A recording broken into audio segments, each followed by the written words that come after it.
simplement en deux mots, pour ceux qui connaissent un peu moins Enercop, je ne sais pas si toi, bon, peut-être. Juste un peu de nom comme ça. On est tout simplement une société coopérative qui faisons partie, donc moi je fais partie d'Enercop Languedoc-Roussillon, donc on fait partie d'un réseau national des coopératives indépendantes, donc Enercop LR, Enercop Midi-Pyrénées, Rhône-Alpes, Aquitaine, la toute première créée à Paris en 2005, par tout un réseau de collectifs plutôt dans la transition citoyenne en général, réseau Biocoop, Espul, Claire, les Amis de la Terre, Greenpeace, voilà, qui ont voulu proposer une alternative concrète face au tout nucléaire, grosso modo, aux énergies fossiles. Et du coup, Enercop a été créé, puis petit à petit ça a essaimé. Nous, on existe en tant que coopérative locale depuis 2012, donc là en 2017 on fêtera nos 5 ans. Enercop est tout d'abord un fournisseur d'électricité d'origine renouvelable, mais qui évolue dans le cadre du scénario négawatt. Donc quand on a entendu un peu parler des scénarios de transition énergétique, négawatt prône la sobriété, l'efficacité et les renouvelables. La sobriété, c'est les consommer moins, l'efficacité, c'est les consommer mieux. Et une fois qu'on aura vraiment travaillé sur ces deux axes-là et réduit de façon considérable notre consommation, on pourra mettre en face les énergies renouvelables nécessaires pour combler notre besoin. Grosso modo, et voilà, et là je plante un cadre. Donc jusqu'à maintenant, on travaille beaucoup dans tout ce qui est fourniture et grosso modo production d'énergie.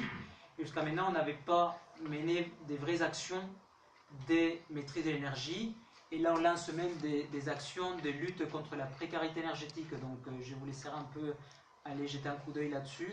Avec Énergie Solidaire, qui est un outil qui est lancé par les amis d'Enercop, en partenariat avec évidemment Enercop et la NEF, donc pour créer notamment un fonds de soutien et pour tout ce qui est précarité énergétique, qui va consister surtout dans l'arrondi des factures et donc monétaires vers le supérieur et l'arrondi envers les producteurs vers le bas, disons, en ce qui va être production d'énergie ou plutôt injection d'énergie dans le réseau. Donc on va aller chercher un peu sur les deux côtés, et de l'argent et des kilowattheures, pour pouvoir après destiner ça à des foyers à précarité énergétique. Donc c'est quelque chose qui peut vous intéresser aussi, et qui sera intéressant que si vous voyez qu'il y a des choses à faire. Donc aujourd'hui à Montpellier on travaille avec les GFOSAT, qui est un espace info énergie, mais qui à côté de ça, donc les GFOSAT, ça avait été créé par Thierry Salomon, donc un des co-créateurs de Megawatt, qui a une ESCOP, donc un bureau d'études qui s'appelle ISUA à côté de Montpellier. Et du coup les GFOSAT aussi travaillent beaucoup dans la précarité énergétique, donc beaucoup de l'argent qui sera récolté par cet outil qui est tout fraîchement créé. Il y a aujourd'hui une campagne de financement participatif sur la plateforme Zest, créée par la NEF, et vise à financer certains trucs par rapport à cet outil-là. Donc voilà. Qui c'est qui a choisi le slogan? Parce que ça me rappelle vaguement quelque chose. Parenthèse, ça va être la communication, tu vois, aujourd'hui c'est quelque chose. L'énergie est notre avenir, économisant là. Ah ouais, ça me rappelle quelqu'un. Ouais, moi aussi, ouais. Mais voilà, du coup, la maîtrise de l'énergie, depuis peu, on est vraiment parti là-dedans au sein du réseau Enercop, avec plusieurs outils. L'outil qu'on va découvrir ensemble, qui est l'outil Dr Watt, adressé aux particuliers, où l'objectif premier est de savoir où, combien et de quelle façon on consomme de l'énergie à la maison. Donc vraiment c'est adressé surtout aux particuliers. On pourra assez facilement, dans certains contextes, l'adapter à un usage bureautique. Mais encore, faudrait-il qu'on paye notre facture d'électricité? La réalité c'est que on fait des efforts quand c'est nous qui payons, quoi. Et on remarque malheureusement de façon très souvent que quand c'est l'employeur ou quand c'est un tiers qui paye, on y fait moins attention. C'est quelque chose qui arrive souvent. Tu peux réagir si tu veux. Dans les entreprises qui ont une démarche RSE. Peut-être. Non, mais comme une idée, un centre hospitalier sud de Paris a fait toute une action d'économie d'énergie et d'économie d'eau, en prenant l'engagement que tout serait réinjecté en personnel. 8 postes d'infirmières. D'accord. Mais parce qu'il y a eu un impact. Il y a eu un peu la carotte. D'accord. La carotte, tout simplement, l'intérêt de dire, ok, on sait à quoi ça va servir, ça ne va pas partir en études, en ci, en mi, ça part sur des postes, donc on a un moyen de levier. C'est intéressant ça. Et du coup, Mais sinon, voilà, Dr Watt, et vous allez voir comment c'est l'architecture du logiciel qu'on va utiliser, sur lequel vous allez avoir accès dès ce soir, ou plutôt dès demain matin. Vous allez pouvoir y rentrer tout un tas de trucs, c'est vraiment adapté au foyer, quoi, à la maison individuelle, à l'appartement, au studio. Voilà.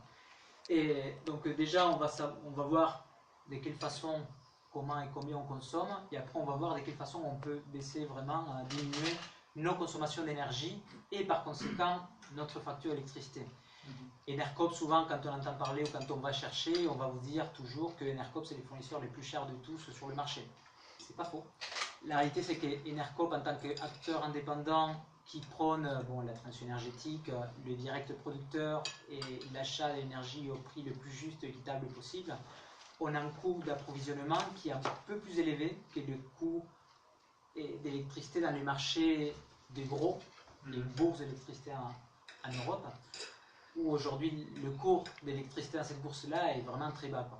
Donc nous, on a tout un tas de producteurs à qui on achète de l'énergie, on l'achète à un montant qui est légèrement inférieur à 6 centimes en moyenne, mais comme il disait Bertrand tout à l'heure, voilà, aujourd'hui d'autoconsommation, si on a du Linky, c'est-à-dire qu'on peut compter aussi bien ce qu'on consomme que ce qu'on injecte dans le réseau, c'est qu'il veut dire aussi qu'on peut facilement vendre notre surplus. Donc on peut s'adresser à Enercoop ou à n'importe quel autre fournisseur pour acheter notre surplus. Et aujourd'hui, Enercoop, dans un cadre comme ça, on va acheter à 6 centimes le kilowattheure. Voilà, on pourra en parler si c'est intéressant. Du coup,